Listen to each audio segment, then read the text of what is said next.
if they win, SK and BDS are going to be in the crossplay decider, but it's not looking like this for now because Team Heretics are fighting. They're coming strong here in Game 1 to snatch this last spot in the crossplay decider. BDS is going to be playing on red side this time around. I would let you guys go with the beginning of the draft. What do we want to see here? It's surprising though to choose red because I feel like there's still so many priority picks when it comes to what blue side can be securing here. Going for the red side approach to just get counter picks seems a little bit odd, but at the same time it just comes down to how much they can trade and how many power picks they can secure. Yeah, I agree. I thought they would have opted in towards the blue side, especially because you can start to, like, the Azir we already mentioned, Yunara, Parus, the Vi, these were all banned in the last game, but definitely picks in my eyes that you would want to try and look for the trade. Even if you're looking at things like the Pantheon, the Taliyah as well, that managed to slip through the draft, I think you've got plenty that you could opt for as BDS, but I mean, honestly, coming into the draft from Game 1, it didn't look like they were fully comfortable in looking for these big power trades back and forth. So we'll wait and see. I also feel like they got maybe a little bit thrown off by the flex pick because it just took a lot of their priority or a lot of their comfort out of it. But right now we're seeing the Maokai and the Victor out, has 0 Varus as well. I'm looking at what is OP right now. I'm looking at Vi is still there. Yeah, I'm looking at Yunara as in Pantheon as the premier picks here. The Trundle ban makes more sense to further empower the jungler. So I'm looking at the Vi potentially. Yunara. I think this is just a clear-cut Pantheon for Vi trade or something among those lines. Yeah, I'm more on taking the Pantheon on this rotation because I think Vi's kind of lost a lot of the picks. Rumble, I completely forgot about. There we go, Rumble, yeah. But yeah, I think the Vi not having things like the Orianna, Ahri kind of looking a little bit less strong. I think, and also the Kai'Sa being taken away. I think tools that pair with Vi aren't as good. Although for Heretics now having the Rumble, Vi Rumble, spectacular combo to work towards. I'm curious what the Rooster is going to be looking for here because we do see the Galio sometimes. The Javan is open. I feel like he's one of those champions that is rising. Apparently, the Aurora is a great matchup into the Rumble, and at the same time, as added value, you do get the fact that you have this flex pick that, if you draft properly around it, Team Heretics is not having a great time when finding 2 counters because this champion is just so lane dominant. Yeah, the immediate eye on the opposite side when they see the Vi. Honestly, I really like what Heretics are bringing to the table. Even though you don't have the best of matchups singularly in the top side, you're already setting up for strong team fights, self-peel in the AD carry role. I think you've still got plenty of picks like, as you're saying, like Jarvan you can go through in the jungle. Still picks that kind of fit into the wheelhouse of what we are expecting for Sheo. The Pantheon's still going to be there as well. So overall, I think Heretics much easier to function team. At least from the early stages. You do open yourself up for counter pick here in the support role. Well, Alistar is just a neutralizer, I guess. It's a great pairing for the Rumble and the Rakan as well. And as you said, Dagda, the Vi is not going to have a lot of fun time this game. I feel like Team Heretics' answer was good for the later stages of the game. I do worry a little bit for them when it comes to lane firepower. Yeah, especially because I think you kind of want something that's a bit more self-peel for BDS and the AD carry side of things. Just because you look at like Aurora wants to be diving forward, Vi's going forward, Alistar going forward, and you don't really have anything that's going to protect that backline particularly well. So maybe something like the Ezreal along these lines, but yeah, taking away the Jinx and maybe an Aphelios here as well, just seems like the easy options here for Heretics. It does. It is a little bit odd though when I think about it. You're quite happy if BDS has him on a mobile carry because you can just, pile on the engage with the Rakan, with the follow-up from Rumble. Yeah. It makes it hard for them for him to survive. I'm expecting a Javan ban here. Orianna is out as well. I was thinking, like, if I'm Heretics, go for that Jarvan. You're in a great spot then for your team fights. And then Kamiloo kind of has this pick of the litter with whatever he wants to try and take in the mid lane. And even if you wanted to go something a bit more aggressive, like a J4 Galio, where you can use that combo well together, I think you're in a fine spot as well. So. This is interesting weird though, because now I feel like you're almost forced to go something with a dash, the likes of Lucian, the likes of Ezreal, but then I do assume that, laning phase might be a little bit easier and the Xayah Rakan does have time to scale because right now with Jarvan being open, I feel like Team Heretics does have the option to go for a pretty strong combo here, at least for, anything mid-game. Yeah, and you don't even have something that's particularly safe, as I was saying, in the support role. Like, it's not like you could suddenly pivot into a Tam Kench or something and be like, oh no, we've got some peel for the backline. And yeah, Taliyah now taking another very vulnerable, I will say, mage in that mid lane for something that could be, again, Jarvan, I think, great pick here. I do like a lot what BDS is doing with the fact that they're giving ADC last pick, which traditionally it doesn't really make sense because you see, you know, you don't get a lot of value from counter pick ADC, you would get more value from counter pick mid lane, but at the same time now, you're kind of forcing Team Heretics' hand to go for this sort of hard lockdown, engage kind of team comp, and at the same time you can respond with something about like Ezreal Lucian, but if Team Heretics doesn't go for this sort of team comp, then you don't really need to commit for this, and you can go more of the static, you know, stronger ADCs. I'm unsure on the Sylas pick here, and I'm definitely not a fan of the Xayah. Okay, yeah. I was going to say, like, I think Heretics had a good answer in their first three, but the Sylas into what is already there is just a terrible pick, yeah. And then the Xayah as well, he wants to dash in, and now you're into Taliyah stuns, you got Alistar peel, even the Aurora going to get value with the slows. I really don't like the way Heretics finished out these last two picks. Well, Sylas does have a lot of good ults. I'm looking at Alistar ult, Vi ult, Aurora ult. All of them are great. Zhao, I don't mind so much. He has a lot of, you know, space-making ability. He can buy a lot of time for the carries to be positioned and fight this sort of better engage. At the same time, this is what we said as well. Now, Ice has the Aphelios, you know, static ADC, huge amounts of damage, and you have, I feel like, enough peel with the Alistar to, you know, successfully defend them. So, if the Sylas would have been different, I would have given the edge to Team Heretics, but I do think that BDS, when it comes to at least lane firepower, they're just a lot stronger when it comes to early game. Is it closer to what you guys expected from BDS? Looking at the improvements that we wanted after game one, is that what brings them back into the series here? I think it's always weird because it's, when you think of traditional BDS, no, but when you think of this BDS, sure. Like, Rooster's not a guy that's been playing these tanks. He has his own, like, I want to be the carry role, and has been doing well in that regard, so if it's BDS that can enable Rooster and try and play through this top side, open up into a 1-3-1, maybe you can look for some later fights where you control areas of objectives with the Weaver's Wall. Otherwise, I think it's just easier to play the Heretics. All right, well, let's see if this game will be the series where BDS can come back, or if Heretics is going to be the last team joining them in the cross-play decider. Casters, what do you think? Are we going game 3 here? I think we're going into a pause, because we are in a pause. I see a grey screen right now in League of Legends, so Laure, I cannot answer that. You know? What do they call it grey? It's like... sepia. A warm mustard. Say what? A mustard. It's like a mustard color, isn't it? A tempered mustard color. A tempered mustard mixed in with a little bit of paint, like a bit of grey paint, you know? Yeah. I mean, Laure did ask us if we're going to game 3. I will say I do quite like the draft that BDS has accumulated. Yeah. I do think that last game they struggled due to the lack of winning lanes, and now they have collected 3 of them. And I think in general, it's going to be hard for Sheo. What was the accent? Like, what was the goal there? What was 1907? Butler. 1907. Yeah, in London. 1907. Yeah, 1907. 07, yeah. Yeah, 1907. 197. The year is 1907. Yeah. In Sweden, you say it like this. It had to be something Swedish, didn't it? Yeah, I knew it. As we're going back into game, hopefully, I think... So, sorry, what were you talking about with the Butler? I was talking about the draft, and I think BDS has accumulated a really solid draft. I think they're winning top, they've been pushing mid, and they have a winning bot as well. Don't know exactly if the Alistar will push the first waves, but I think the Aphelios into the Xayah in general, from my understanding, is quite a solid matchup. So where does the Butler come in? What is the history there?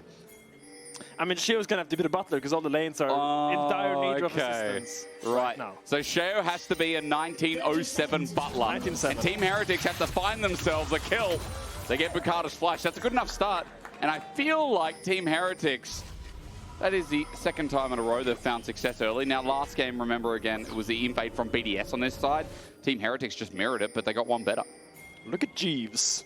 Okay. Look at Jeeves looping around. Serving time. Boukada's just going to have to sit there. Abscond of Duck, good side step from Boukada. I think it would die, but I mean, it would be quite a big chunk. Leaves the ward now, and now I think Sheo has a lot of information to work with. No flash on the Vi, and you know exactly where he's going to start, or at least which side he's probably going to be on around 2 minutes into the game. Well, I can tell that viewer, it's not just the Aurora ult, the Alistar ult he's got, which is one of the best Alistar, one of the best Sylas ults in the game. Shout out to the viewers. Keep sending in your comments, aka typing in Twitch chat. We'll take them from anywhere. Anyone's chat is fair game. Take them from Finn's chat if we want. Yeah, if you go in there right now. Even if you say it in your room, we're going to hear it and put it on stream. Oh, yeah. So you got to be careful. We got mics in everyone's PC. Nothing is private for you anymore. Yeah. Now, for liability reasons, I want to inform you all that that is not true. That is a lie. We are not monitoring anyone, okay? Just to get that out there. It's very true. Except Finn, we are monitoring Finn. Definitely, I do need a lot of monitoring. You do. Good trade by Stend, gets in there, and I feel like Xayah and Rakan, probably level 1, can take the push in this lane, and it's gonna be on the bounce when Aphelios gets that first weapon rotation change where he can kind of fight back. He has the range, but he doesn't have that ability to fight back. And with the Alistar, that's kind of a docile bot lane level 1 duo, the Alistar and Aphelios, so time will tell where he ends up going. Kamiloo misses the... Is that a duct or abscond? At least he dodges damage from Nuke. I mean, in this matchup, it does feel like, again, as you kind of go in and trying to run away, you don't have any sprinting tools, something like a phase rush that Sylas never takes, right? Yeah. My fear of this matchup is that if Sylas gets pushed in early, it's good for him. Yep. And then he can take the trade when like Taliyah is quite far up. But if Taliyah gets pushed in early, it becomes really hard for Sylas to take trade because suddenly she's so close to her tower that they can't really E in, because if Taliyah buffers the E with her W, he then gets knocked into the tower. Oh yeah, true. And there's no way out. The wave like this is really good for Taliyah, and I feel like Luke's in a pretty comfortable position. I will though say Kamiloo has a lot of farm. He's not really like getting punished, but the trades will probably not go his way right now. I would expect the Chain Lash match, the max first, right? In range matchups, usually the pickup for Sylas mid. Finn, before we go further into the matchups, I just want to quickly remind everyone that, like, bro, the fact that Team Heretics won the first game was very big, considering their run at the start of the split was so hard. This is do or die for Heretics. We've said that, we've run that into your ear. Like, they should be bleeding now with how much information overload you've gotten from the first game of broadcast. BDS, it's their job to get SK across the finish line here. And it is just so hard to consider that, like, man, that Fnatic series, Finn, that SK series, they should have been Team Heretics win, but because they didn't, that's why they're here now. Yeah, and I feel like what I do like from Heretics is that they seem to have taken the good lessons from them. Let's see a trade by Kamiloo. Chain Lash is good. In the meantime, Scott of Duck, as you said, doesn't connect. Meanwhile, Jungler's fighting it out. Sheo wants to commit to this, though, and waiting for the fight. There we go. Audacious charge. Wind becomes lightning flash back. Sheo still hit, though, and Rooster carries it forward. Okay, it's a 1-for-1 now. He's teleporting away. Carlsen is not going to have the damage, and he TPs in front of Carlsen's face. And the wave right now should be a good spot for Carlsen, but Rooster will survive. It's a disaster for BDS. Rooster has to move from his really unfortunate lane state here. True. See how it ends up going.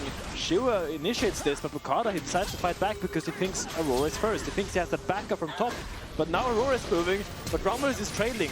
And Sheo is just before Aurora is there.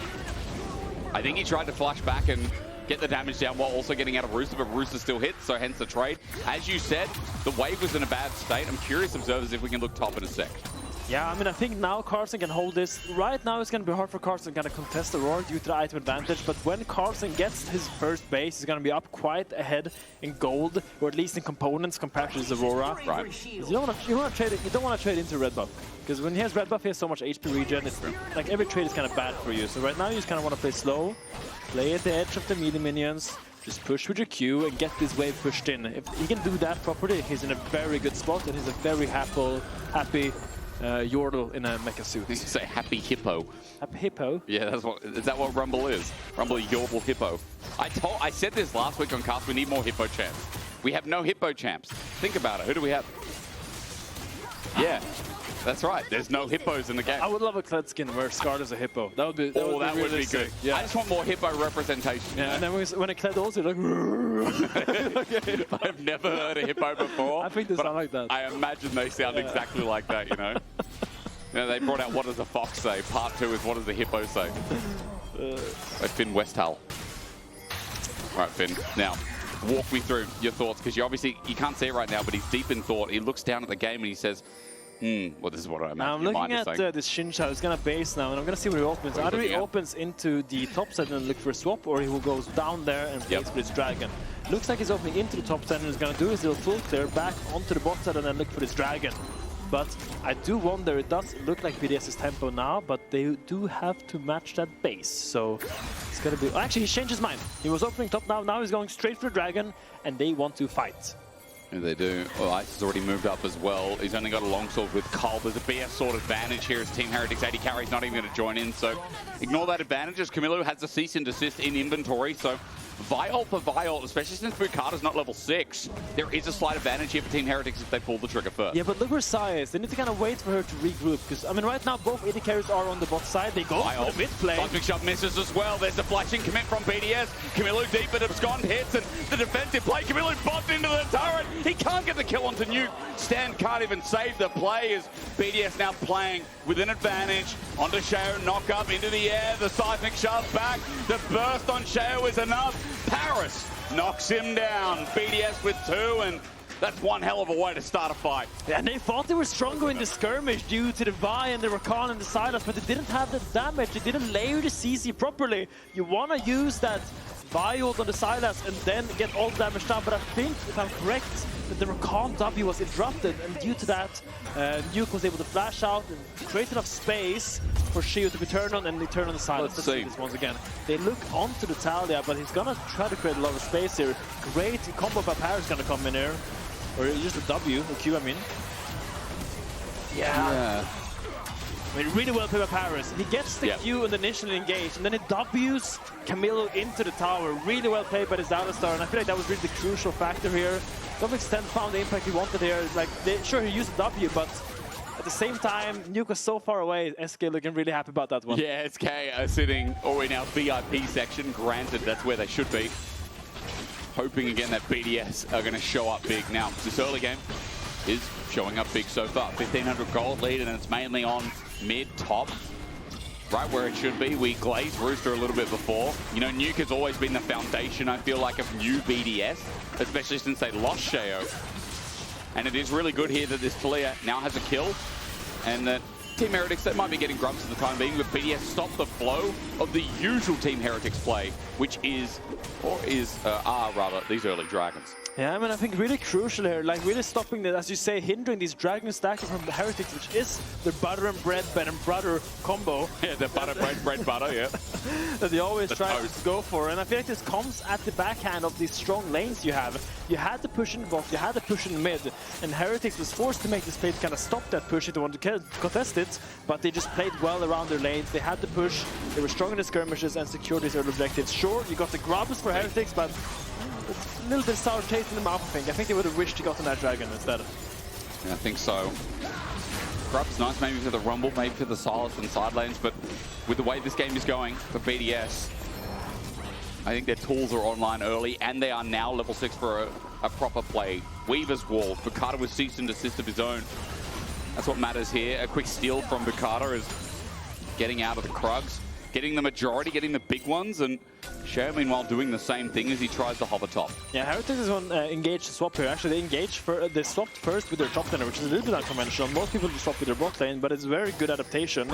They needed to get, I think, their bot lane out of this Aphelios lane, or maybe the Rumble just didn't want to go against the Aurora. Either way, they're quite happy with the mismatch of lanes. The Rumble will, of course, be fine, be able to ult that wave if he's looking to get dove. Meanwhile, the Aurora can kind of do the same thing, I guess, but not really to the same manner of strength as the Rumble. You're right, it is different, it is weird. Hello. Team Heretics now see Rooster. He just comes out of the bush, gets some good burst damage down. Flakked is doing good damage. This is the advantage of the BF sword early, but note that with all the play that happened around bot, Flakked is down about 15 CS here in the matchup, so I feel like guys can be pretty happy as this Aphelios knowing he's scaling. Boukada does go over a ward, and the lens catches that brief tri-brush ward as well. So Carlsen just backs off. The cheeky adaptation by BDS, they put the Aphelios into the Sylas, pushing him out of the lane. Now they suddenly have to match. The Sylas will go top, and the Xayah will go mid. So they keep the tempo on the map, forcing Heretics to chase them, forcing them to get their lane matchups, just like Heretics did game 1. BDS is now doing to them in game 2. And that's why you want these pushing lanes. If you have the initiative, you can always get champion you want against the other champion that you want. Yeah, I feel like it's rare that you see games with like 3 losing lanes or 3 pushing lanes, right? I feel like in Worlds past, when we're in these high, big stake games, oftentimes with how high level, you know what I'm trying to say, Finn, and you're going to have to correct me, but it is obviously so much easier to work with tempo. An overused word, but something that is very important in League of Legends. And right now, Team Heretics are going against the flow a little bit. It's the swap back from BDS, but Sheo catches out Rooster. However, they don't get too much done, and Kamiloo commits his TP. So let's talk about tempo a little bit again. Team Heretics are committing down 4. Mid is getting pushed.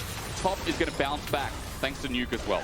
And we can talk about tempo, because tempo is just being first on the map and having the initiative to make a play. And how do you counter tempo? Yeah, you use a cheat code like teleport to cheat a tempo, but here Rooster engages with the ult. It's a giant circle, and Kamiloo stole himself an Alistar on ice. Caught out of position, he's back in the fight. Now that Nuke is here, it's a little bit late. Carlsen, though, isolated as well. He flashes out, he's not dead! Somehow, Carlsen just magnificently ran through and escaped. And he was his way out of there. He's out and about. He just escaped to the scrap shield, tanked the most damage he could, and BDS engaged this play. This is Heretics using their tempo advantage with teleport to force BDS to respond to them, and the response from BDS was shockingly poor. It was, and Ice, I think we're going to look at the replay here, because Ice was in no man's land. Where did that guy come from? Yeah, but look at Stend. Stend has a great position here. He finds his crucial Rakan ult when they all go for the choke point, and Ice is just left alone. There's a Sylas with an Alistar ult. He's not dying. Yeah. They can't fight in these choke points because the Rumble ult, the Rakan ult, they're just too powerful abilities at the stage of the game. And despite the ult coming down, they just don't have enough oomph. They really don't. Ice getting caught out gives a kill on the board to Sheo, and as you said, for Team Heretics, that play netted them about a 1,500 gold, a pocket worth of gold, right? I can speak English today, I would try, but unfortunately it's just not my day. What I'm trying to tell you is that BDS had this early game gold lead, and that is now just equalized. In fact, Team Heretics now with a bit in their corner as Carlsen going to be the target. Seismic Shove is fantastic. Boukada with an ulti up. No, it's not there, but he won't need it anyway. One turret shot taken, and BDS find a snap kill. Oh, cheeky by Boukada, finding Carlsen and knowing he has no flash, will just be able to get comboed by the VQ into the Taliyah. Usually you need a Vi ult to combo the Taliyah, but they can flash out, but without the flash, that VQ would be enough, and he snuck into the brush, and he found a really good pick onto Carlsen. Important, again, this game is flowing back and forth, and it does feel like this next Dragon may be going to be in the eyes of both teams for now, but look, Nuke is untested in top. There's a TP from Carlsen. If he uses that now, okay. Team Heretics are going to rush this Dragon, otherwise they are not going to have a top laner. Nuke has his wall, and as he gets to shove in here, and with the wave pushed up as well, he's at least getting the plating, but maybe he can move down to bot if anything happens through jungle. Yeah, I think it's hard for BDS to contest that bot side Dragon. A good call by Sheo to go for it, knowing that he's stopping down on the top side. He ran down there straight to get something back. Really crucial cross map. Securing that will stop the Dragon stack from BDS, will stop that 23-minute soul point that is so dangerous if you accomplish? Yeah, I'll take accomplish. Yeah, and slowing down the game now, like allowing his team to get more items. I feel a lot of eyes are on this Sylas, right? Because you picked Sylas because you had these really good ults, but he hasn't really found the place that he wanted so far. Sure. Last fight in the bot side bush was good because of the Alistar ult, but I want to see Sylas work together with Rakan and Xayah because they have great pick potential. But if Sylas is sitting there farming waves against Taliyah, I do value the Taliyah a lot higher than just Sylas. So you think the ult usage from Kamiloo should be like stealing Nuke's ult? You know, stealing Vi ult to use with that pick? I just want Kamiloo to work together with Sheo and Stend, because I feel like if you leave Kamiloo alone, he's just going to catch waves and not really be included into the plays. Right, okay. Like Sylas' strength is that in skirmishes, 2v2s, 3v3s, he's quite good because he has a lot of upfront burst, yeah. and a really good follow-up on other people's fights. Okay, so not necessarily about this Herald though. Not necessarily about the ult usage. Yeah, it is being started. It looks like it'll be completed because Team Heretics don't want a piece of this at all. Backing off, Sheo so deep in enemy territory on that bot side, and look at the Roosters though. He's standing there. He's really sad, watching all the minions die. He's not getting a crumb of the pie even. He's just standing there watching them die. Sad Aurora. This Aurora, I mean, he's not in the worst position, but you're right. Like losing those minions does hurt a little bit when. You see that everyone's on the bot side map for you. For now, Team Heretics losing top, so this is an equal trade. Remember, first turret blood, all it gives you is a piece of another pie fin, which is the feats of strength, the feats of warfare, the feats of just the feats. But the trade in turret, I mean, it's an equal gold trade, plus you got yourself the Herald before with the expectation you're going to be opening up mid. So for BDS, I feel like that is a long-term win. I mean, when you get Herald, you have two options, right? Either you use it on the side lane to try to crack that tier 1 and maybe that tier 2 as well, or you use it to take down that mid tier 1. Those are really your only options. And if you use it on the mid, you would like to do that when the dragon is spawning, because suddenly the enemy can't just stand in the river. They gotta go and defend that tower, and that allows you to take control of the river. So I think if BDS wants to, they can save this Herald until next Dragon spawn and kind of use that Herald to get control of the river. I think that would be a very clever way of using it. Because we'll see the agency is in Boukada's hands right now. He can kind of decide the pace of the game, and he is kind of the key player right now for this moment, because I feel like he will decide where the game is going to be played. Must be the Cloud Rift. All I can hear is the wind. As I think it's because Hammer was on Boukada, so as he walks through. Have a nice little gust. My game sounds aren't that high at the moment, you know? Like, I've got like 15 master volume fins, so usually I got, you know, you gotta have your music on in the back, that's why. Quick invade, Team Heretics want to find someone. They're onto Parus, trying to get an ulti. They get his flash instead. Ice covering a little bit, but it is a nice pick, and it is an engaged summoner from BDS. The timing not perfect around objectives, but still he won't have that for the next fight. But I will say, I feel like despite having the weaker lanes this game, whenever Heretics has had a window, they've really made that window impactful. Like, yeah, when they were on the bot side, pushing that bot in tier 1, they really got a lot of leverage out of that one timer they had. And once again, now they go into the enemy jungle, they get Alistar's flash, and a lot of control that they now have to sweep. And I feel like despite Heretics maybe being on the back end of the gold and the push, they're really like doing everything they can to stay in this game. I do feel like Team Heretics, we've complimented them a lot this series on their ability to pick, you know, again, you use the word windows. I think that's perfect. Their small timing of windows that they had. Right now, BDS are trying to do something quite obvious here. Team Heretics are covering again. Eye going to be exposed. Damage still comes through. This is deja vu from game 1.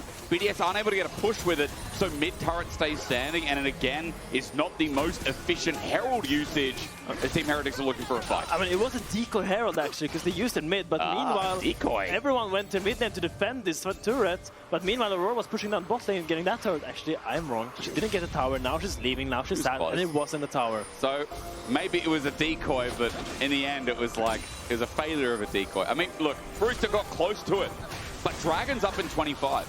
And with Rooster getting the push and the bounce back, now BDS have to struggle their way into the Dark River. But once again, BDS used the Herald on mid, but Heretics are the first ones in the river. Look at this position. Look at the ult. They have full control of this river, of this line bush, of this banana bush. They just see everything. And now they get the mid push as well, and it's going to be quite hard for BDS to approach this. No flash on Alistar. He's going to get chunked up pretty easily, and we're going to have to see how BDS approaches this.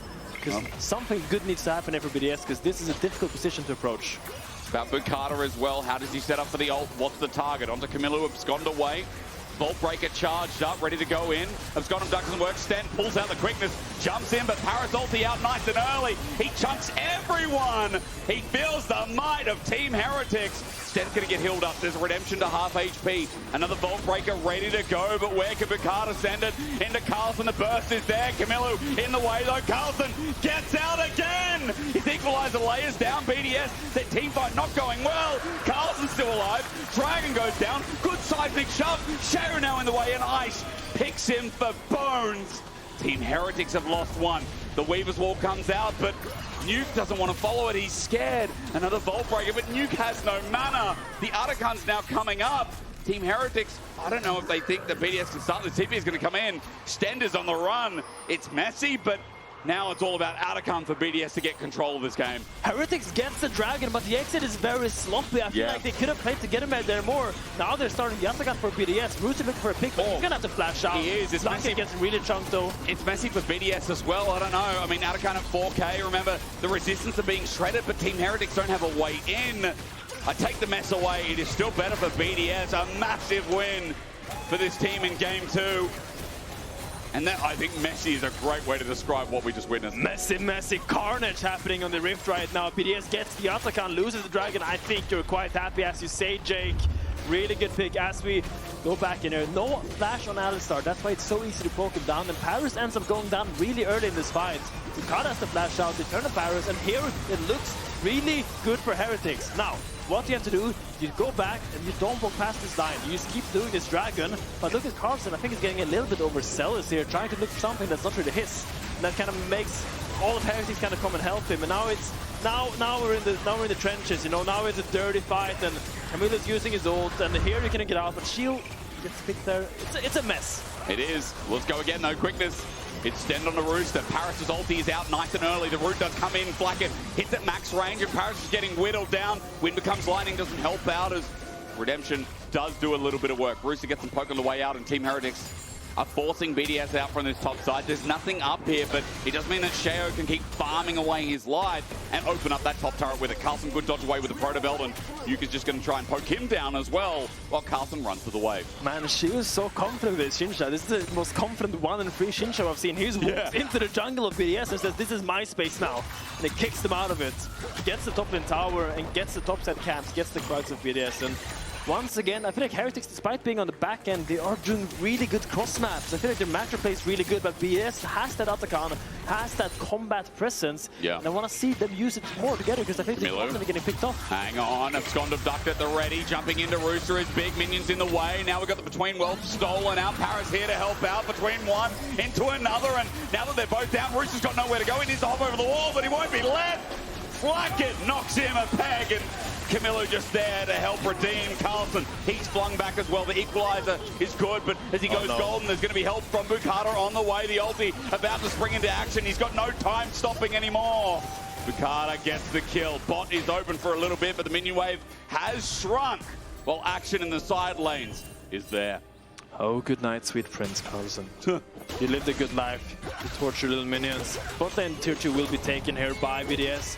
Parus trying to defend his tower. I don't think it's your tower, buddy. I think you gotta leave it now. He walks away.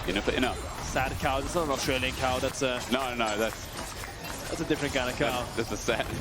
I don't want to diss any country, so I'm just not going to say where the cow's from. It's not Wagyu prime grade meat, is it? You know? It's not. It's not. Both tier 2s being taken for each team. But once again, we see these really clever cross maps by Heretics, really being spearheaded by the fact that Kamiloo is hiding in that bush, finding that pick on Aurora is what started all of it. Carlsen could have probably played a little bit more safe in the bot side, but in the end, I think you're quite happy as Heretics. You are down a little bit, yet you're trading even, or even ahead a little bit. So I really like the plays they're making. I'm really a big fan of these cheeky little camps that they're doing.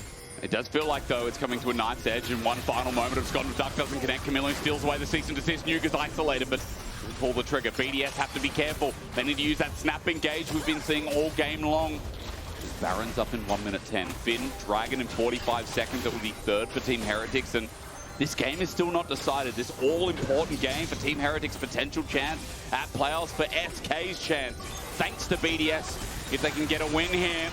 Win becomes lightning, doesn't connect. Flakked gets chunked out. Nice damage from Nuke. Mid turret is so heavily prioritized. They just need to get it, and finally they walk up at a double root. Engage with Sheo as well. Parus in trouble. Between Worlds is huge with the stolen cease and desist. Sets up for Kamiloo, but the better one comes from Boukada. Equalizes late, and Ice is full HP. Team Heretics don't have a leg to stand on, and BDS finally make the big game play. I mean, great team fight by BDS. Really good punish there on the engage of Heretics, and just so much damage coming out of Ice in these fights. I feel like he's just so untouched in these fights. He has the Infinity Edge, he has the Collector, and he just puts out so much damage as all Heretics tries to dive in. Here I feel like Heretics, they're going for a 4v5 fight straight. They had Teleport in the Rumble, but he's not here yet. They go in here, and now Ice, untouched, lands a massive Moonlight Vigil, and now damage is coming down. They all have to scramble. Carlsen tries to get one kill back, but in the end, really good fight by BDS, and really crucial pick there. Really crucial fight, because that's going to be the Dragon as well. They're all just brawlers. I've just noticed with these comps, Finn, they're all brawlers, and Ice is just like sitting back chilling, as you said.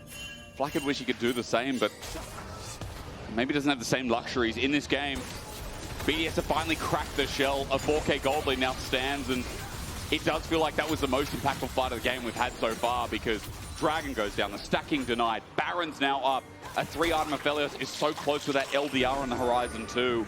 Now Flakked will try and match it with the Infinity Edge, but regardless, BDS should have ways to really snap and break someone's neck.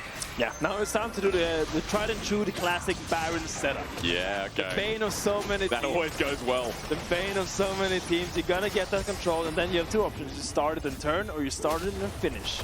So, it's all about the setup now. Quick little shove on Sheo there, gets half his HP. Cheeky by Nuke, but... Oh, they want to they're clicking Baron. His ping's going down. They got a big chunk on Nuke and Sheo, and they're like, this guy can't heal up fast enough. He's gonna recall or come here at half HP. We can do this fast before he's here. He's backing as well. Is he on a ward? I'm not sure. Regardless, I mean, they know the health bar and they know that he's backing off. Ice has Gravitum, has Calibrum. He's now going to go to Infernum, better team fighting guns, 7k. Yeah, look at Parus. He's looking for the chunk here when they play check. Carlsen tries to take some space in. TP coming in by Kamiloo. Oh, the equalizer is great from Carlsen, but the smite is enough. Meanwhile, BDS just need to escape, but Kamiloo steals a Moonlight Vigil, doesn't do too much. Nuke is going to snap him back, but Sheo has taken down Ice. BDS are on the right side of the map, but can they find anything more? Can they find anything at all, should I say? Team Heretics get out as 5, but BDS get out with the Baron and 4. And as all of BDS pounces on the flank of Kamiloo, suddenly Ice is left alone. He's just standing there. I can't go over the wall, I'm gonna have to use my flash. Gets picked up by Sheo, gets the Baron, but on the price, that is your AD carry Ice. But in general, I feel like you're quite happy as BDS. You got the Baron, you got the objective, and now you can use this to set up this third dragon, but this game is gonna drag on Hysterics. Do you think the Aphelios ult did any damage as a steal? No, I think this was a slight mistake from Kamiloo. I think he should have taken the Alistar ult here, most likely. I think they're all standing on top of each other, but look at Ice's position here. It didn't expect Sheo to come into that position. It didn't expect him from that angle with all the vision that they have. Thought it was safe to take that path, but good call, I think, by BDS to restart that. As you see that chunk, it all kind of comes from the fact that Nuke landed a good chunk on Sheo on that pick. Old reliable. It's a game of inches, man. Like one little combo can really transition into a game-ending play. You're not wrong about that. I mean, Nuke has been landing them well, and Nuke is someone we talked about at the start of this game. We talk about it, I feel like, every series. Nuke is old reliable for this team, and in this game, he's mounting a 2k gold lead of 3 items with Magi's. That's the difference maker right here as Kamiloo on his Sylas. He's 2 levels down, and he needs to have some big ultis to even think of Team Heretics finding a comeback in this game. It might not be the biggest gold lead, but remember, Rakan is deceiving. It's more like 6,000 if you do the stats on average. And with that 6,000 gold lead just about in a 3-item Aphelios, now the siege begins with BDS trying to use some of their range. Good Weaver's Wall here as well. It's locking out Team Heretics, but where's the minion wave? I'm gonna have 1 minion. Wave singular. a singular minion. Now the wave's coming in, but the Weaver's Wall not up. Boukada thinking about a Vault Breaker in. It's getting sketchy, Finn. There's the Moonlight Vigil. Infernum's nice. Flakked pops his ulti for it. Sheo walked up to the turret. Equalizer as well as the Crescent Guard's already been popped out. Minion wave might be thinner again, but BDS achieved their goal. There goes the turret, and now there goes the flash from Flakked.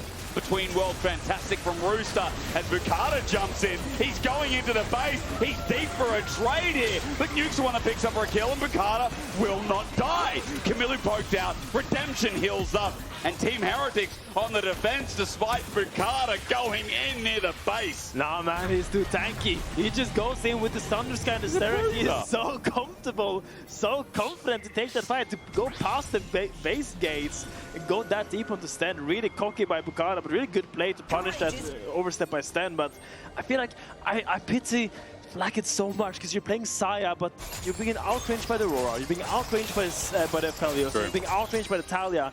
You really want all of these players to go through all your competitors, get that Xayah dream where you pull them all in and one-shot the entire team, but they're not going to do that. They're not going to give you that angle because they don't have to. It's one thing when you see Xayah and you know, we talk about it with Vi, and what she does is the Weaver's Wall comes in, Carlsen, good dodge away.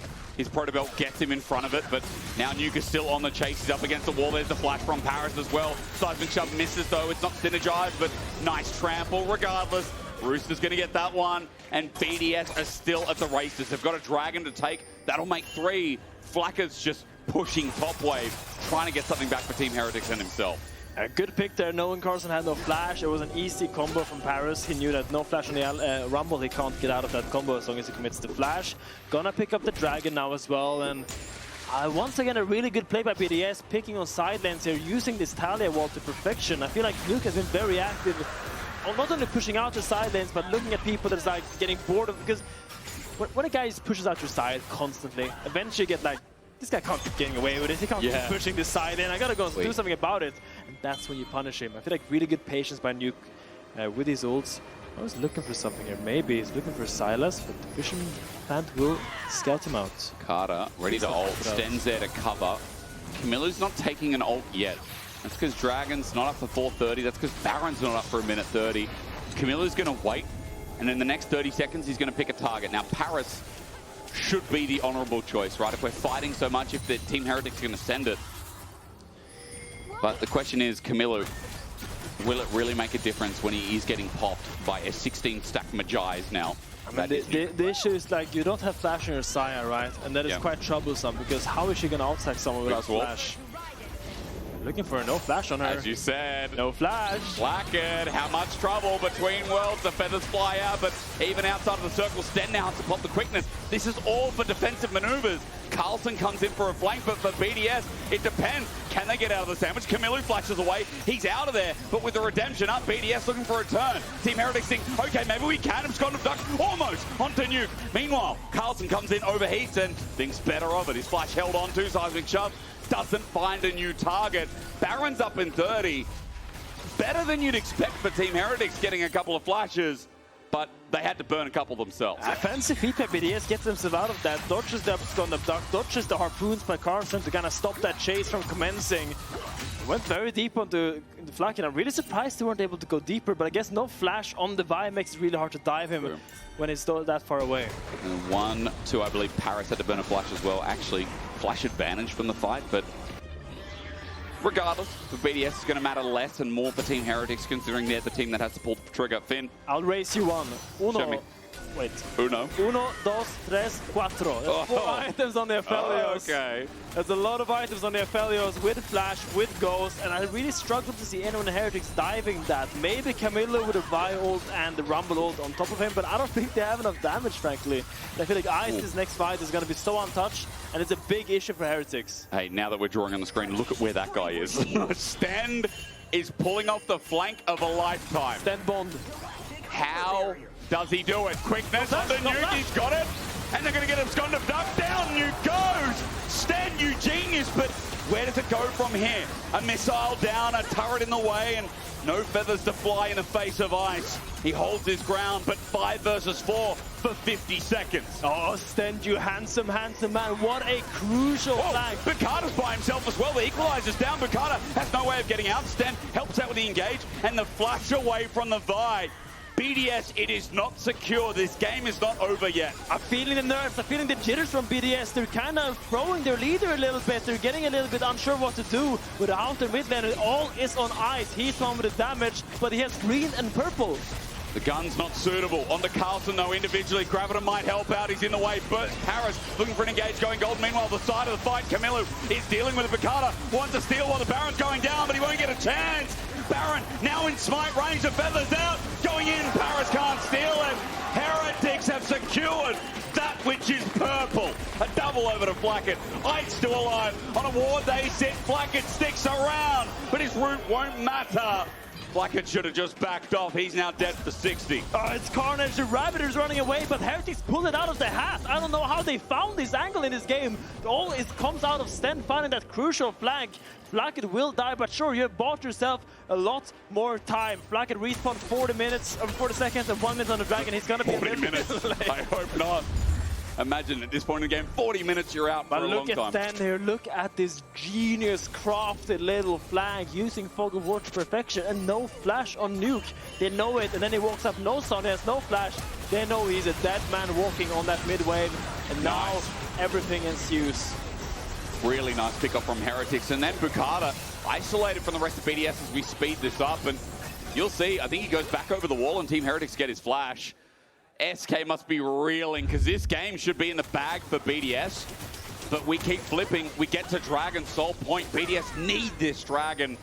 If Team Heretics stall out the game a little bit further, the chance for more plays like that, for more picks, and for Xayah to get the full items is dangerous. Yeah, look, they're late on this Dragon setup, so they're doing the clever rotation of going all of them through bot side. They're using their only lane of push, which is the bot lane, to try to get somewhat of an even position onto this Dragon. Engage, snap back onto Sheo. He might need to pull out the circle immediately if he doesn't get a chance.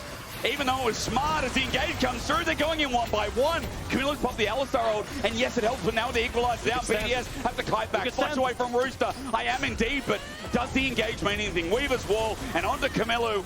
No seismic shove, went to the left. Carlsen and Flakked get out of there. There's a numbers advantage, there's no jungle smite. That Dragon is as good as BDS's as Ice. Has flash, quickness for the move speed. Rooster's on the chase, Baron recall. Rooster stops it. And this is just annoying. He's going to go to the base. Someone's going to catch us up. Ice can just press Q on the Severon and get the move speed, but regardless, it doesn't matter. Auto to death. Soul is acquired, and BDS have taken that turning point. Great pick by BDS. They realize what Heretics are doing. They realize they're sending everyone for bot side, and they make a pick when Sheo thinks he has numbers behind him. They find the snapback on the Taliyah and gets a crucial pick, securing themselves that soul point. And I think both BDS and SK just took a huge sigh of relief. Maybe. Do you believe it's over? It's never over. Yeah, Till the it's fat not. lady sings. Yo, I don't know where this game goes from here, and I've said this a lot. But again, we're just part of the ride. Team Heretics have found some of these snaps on crucial targets. But BDS, look at their engage tools, how easy it is to press buttons like this. Sheo going too deep, he pulls out the little circle of life, and that's given him time, but flash away from the next snap, and the range from Ice hurts like hell. Sheo's out of there, but at what cost? His flash now down, his ulti now down, and BDS are on a charge. Really good by BDS, really crucial, really... Oh, chain lash slows. Weaver's wall coming out. He's the follow-up. it. The engage is good. Look at where Stend is. He quicknesses on the two. Nuke does get out, but meanwhile, Parus here in a choke. TP going to be burned. Rooster's jumping in. Team Heretics trying to get out. Numbers not great, but Sheo has come back at full life. Between worlds from Rooster. Zones out all four. Shove on no one. Redemption heals up. The ultimate, the Moonlight Vigil, does nothing. Ice didn't get any damage off. Flakked gets chained out. That must have been Calibrum Q, as Stend going to be hit as well. Grabbed him through the air. Stend low, healed up. BDS win the war of attrition. So many low health bars. It's going to be the bottom tier 1 and the inhibitor being taken there. Really good discipline by BDS. Always playing so slow. They're not overreaching for anything. Using the range to the advantage. Equalizer. It's not over yet. BDS, it's not over yet. They're TP in response, but it won't be here in time. Kamiloo, chain lash, dodged by Nuke. Meanwhile, the engage comes through from BDS. Boukada has to send it, but he dies for his sins. Now an ulti stolen by Kamiloo. He's got an unbreakable will. A good shove onto Sheo, but his ulti's already back up. He follows Nuke over the wall. Meanwhile, Stend gets a knock-up onto Ice. The feathers go out, but they're out of range. Meanwhile, Kamiloo going to melee range himself, and Ice just kites it back. What the hell is happening? Flakked dies. Sheo's dying to blue buff. Nuke is hitting stones over the wall. He's one with nature. Sheo gets autoed by a weird rabbit. And yeah, low health bars. That was all over the place. Heretics, man, what is happening as we get a replay from this fight? Look at his TP. Kamiloo goes and takes the Alistar ult, and he is just immortal. He just throws his body onto the BDS line, and he's just like, yeah, you guys can't kill me, as Boukada gets chased. Here I was looking at the battle between Sheo and Nuke. They're fighting on the blue buff here. Wow. Oh, they were going to end the game. The game is ending. If BDS win it here, oh man, SK, how much are you paying for therapists, I wonder. Carlsen between worlds going to hit, but he flucks it back. He flucks it back. Why not? At this point in the game, you got to send it. Redemption comes through, and absolute cinema. We are going to game 3. We are being blessed with a banger series for elimination here between Heretics and BDS.